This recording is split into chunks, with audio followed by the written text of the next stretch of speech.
Greetings everybody, Gleekon here again with another episode of Lore of Warcraft. On the last one we really covered a lot of introduction of many of the leaders of the different various orc tribes, and we precursored a little bit of the conflict that's probably going to come.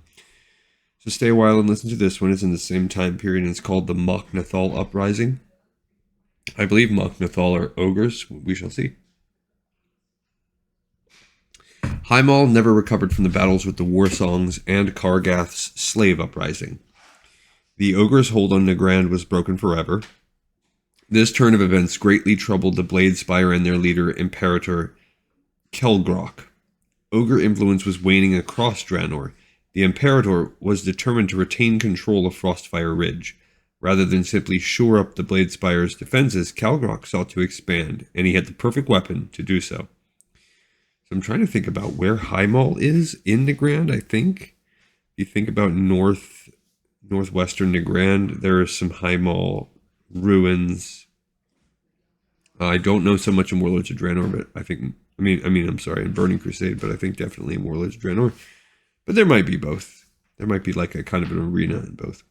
Ever since the fall of the Gorian Empire, the ogre population had remained relatively low. To make up for their lack of numbers, Bladespire sorcerers had conducted cruel experiments to create new creatures whom they could use to fill their labor force. The most promising results came from selective breeding between ogres and enslaved orcs. The children of these forced unions were called Mok'Nathal. They possessed the strength of ogres and the intelligence of orcs. The Bladespire kept the Mok'Nathal in chains, and they bred them together to create even more servants. To maintain loyalty from the half-breeds, the ogres threatened to kill entire families if even one of their members rebelled. I didn't realize that was the thing, ogre-orc hybrids. Imperator Kelgrok unshackled many of the Mok'Nathal and ordered them to make war on the orcs. They would form the bulk of the Bladespire's army. The Bladespire forces rampaged across Frostfire and seized large tracts of resource-rich land from the orcs. Chieftain Garad called upon the region's two other clans, the Thunderlords and Whiteclaws, to unite with the Frostwolves against this new threat. Due to Fenris's influence, the Thunderlords rejected Garad's call for unity. They decided to deal with the Bladespire in their own way. Teams of Thunderlord orcs raided ogre settlements in the dead of night, slaughtering young and old alike. Yet the Whiteclaw clan did embrace Garad's request for help. They felt an affinity toward the Frostwolves, with whom they shared many customs and traditions. Garad was declared leader of the Frostwolf and Whiteclaw army. He named his sons Gunnar and Durotan as his lead lieutenants. With a formidable force now under his command, the chieftains struck at the Bladespire. The orcs didn't win any decisive victories, but they did capture a number of Mok'Nathal and their leader, Leorox. When Garad met with Leorox, he was surprised by what he learned from his enemy. The Frostwolf chieftain had always assumed that the half-breeds served the ogres willingly. From Leorox, he learned of the Mok'Nathal's cruel treatment at the Bladespire's hands, and the specter of execution that constantly hung over their families. After much discussion, Garad and his prisoner came to an agreement. They would help each other destroy the Bladespire forever. Leorox returned to Bladespire Hold and incited open rebellion among the Mok'Nathal. The half-breeds rose up against their oppressors and set fire to the stronghold. As pillars of smoke billowed into the sky, Garad and his army smashed into Bladespire's Hold's outer defenses. The Battle of Bladespire dragged on for a full bloody day before the allied Orc and Mok'Nathal armies drove the ogres from their fortress. In the heart of the burning stronghold, Leorox strangled Imperator Kelgrok with the chains that he had worn for so much of his life. The orcs had won, but at great cost. Hundreds of Frostwolves and Whiteclaws had died in battle, including Gunnar. He had sacrificed his life, helping many young Mok'Nathal escape the besieged fortress. Gunnar's death broke his father's heart.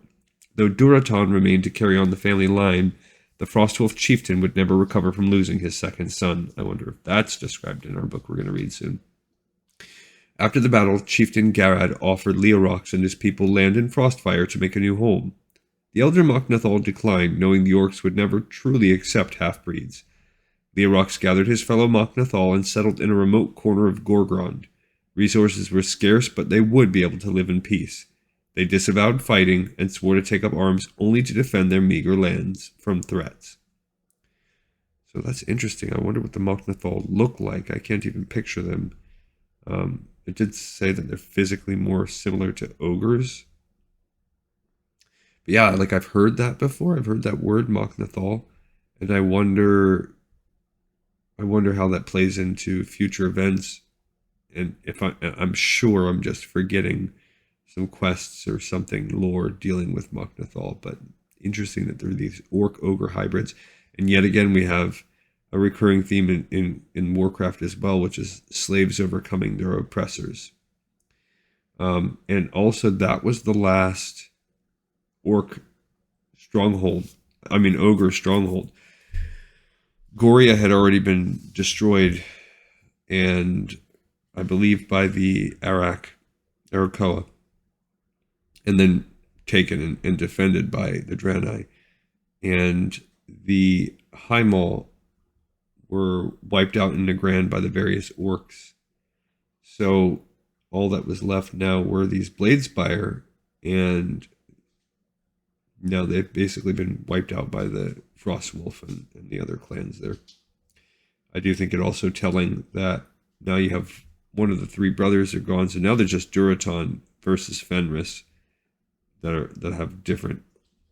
Their hearts are set in different aspects of orc values. All right, another episode in the pipes, 5x5. I thank you for listening, and I'll see you on the next episode of Lore of Warcraft.